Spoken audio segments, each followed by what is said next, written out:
राजस्थानचे राज्यपाल हरिभाऊ बागडे अपघातातून थोडक्यात बचावल्यात। हरिभाऊ बागडेंच्या हेलिकॉप्टरमध्ये तांत्रिक बिघाड झालाय। हेलिकॉप्टरमधून धूर निघाल्यानं हेलिकॉप्टर पुन्हा खाली उतरवण्यात आलाय आणि पुढचा अनर्थ टळलाय। हरिभाऊ बागडे हे राजस्थानचे राज्यपाल आहेत। राजस्थानचे राज्यपाल हरिभाऊ बागडे यांचा अपघात होता राहिलाय आणि सुदैवानं ते आता सुखरूप आहेत। अपघातातून थोडक्यात बचावले आहेत। हेलिकॉप्टरने टेक ऑफ केलेलं होतं, पण त्याच वेळी हेलिकॉप्टरमधून अचानक धूर निघायला लागला।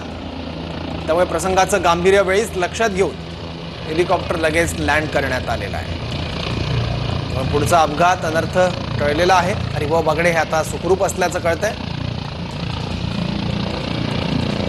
राजस्थानचे राज्यपाल हरिभाऊ बागडे हे अपघातातून थोडक्यात बचावले। याच हेलिकॉप्टरने ते प्रवास करत होते आणि हेलिकॉप्टरमध्ये बसल्यानंतर हेलिकॉप्टरने टेक ऑफ केलेलं होतं, पण अचानक त्यावेळी हेलिकॉप्टरच्या पंख्याच्या खालच्या बाजूने धूर यायला लागला।